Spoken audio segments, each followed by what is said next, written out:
হাদি হত্যাকাণ্ড ঘিরে ভারতের ভেতর থেকেও প্রকাশ্যে অবস্থান নিচ্ছে শিখ সম্প্রদায়ের একটি অংশ। বাংলাদেশের রাজনীতি ও বিচার প্রশ্ন এখন কেবল দেশের সীমানায় সীমাবদ্ধ নেই, বরং তা সরাসরি আন্তর্জাতিক পরিসরে আলোচিত হচ্ছে। ইনকিলাব মঞ্চের মুখপাত্র শহীদ শরীফ ওসমান হাদি হত্যার ঘটনায় হত্যাকারীদের শনাক্ত ও গ্রেফতারের দাবিতে যুক্তরাষ্ট্র ভিত্তিক সংগঠন শিখ ফর জাস্টিস SFJ এবার প্রকাশ্যে মাঠে নেমেছে।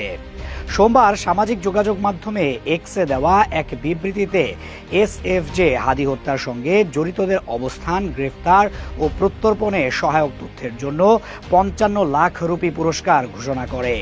সংগঠনটির বক্তব্য অনুযায়ী ঢাকা মহানগর পুলিশের প্রকাশ্য তথ্য অনুসারে হত্যাকাণ্ডে জড়িত ব্যক্তিরা ঘটনার পর ভারতে পালিয়ে গেছে।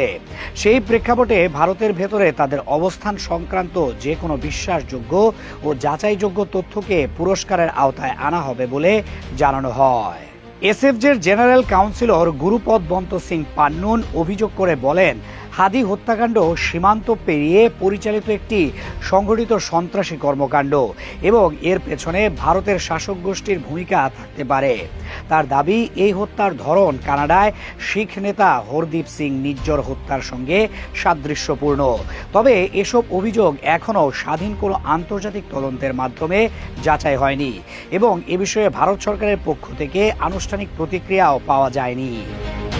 SFJ আরও দাবি করেছে, ভারতের গোয়েন্দা সংস্থা এই হত্যাকাণ্ডের নেপথ্যে জড়িত থাকতে পারে।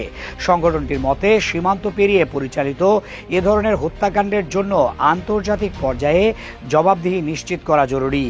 এই দাবির অংশ হিসেবেই ইতোমধ্যে যুক্তরাষ্ট্রসহ বিশ্বের অন্তত 5টি দেশে শিখ সম্প্রদায়ের পক্ষ থেকে বিক্ষোভ কর্মসূচি পালন করা হয়েছে, যেখানে হাদি হত্যার আন্তর্জাতিক তদন্তের দাবি জানানো হয়। এদিকে বাংলাদেশের পক্ষ থেকেও তদন্তে অগ্রগতির বিভিন্ন তথ্য সামনে এসেছে। গত 13 ডিসেম্বর হাদি হত্যার ঘটনায় জড়িতদের ধরিয়ে দিতে 50 লাখ টাকা পুরস্কার ঘোষণা করেন স্বরাষ্ট্র উপদেষ্টা জাহাঙ্গীর আলম চৌধুরী।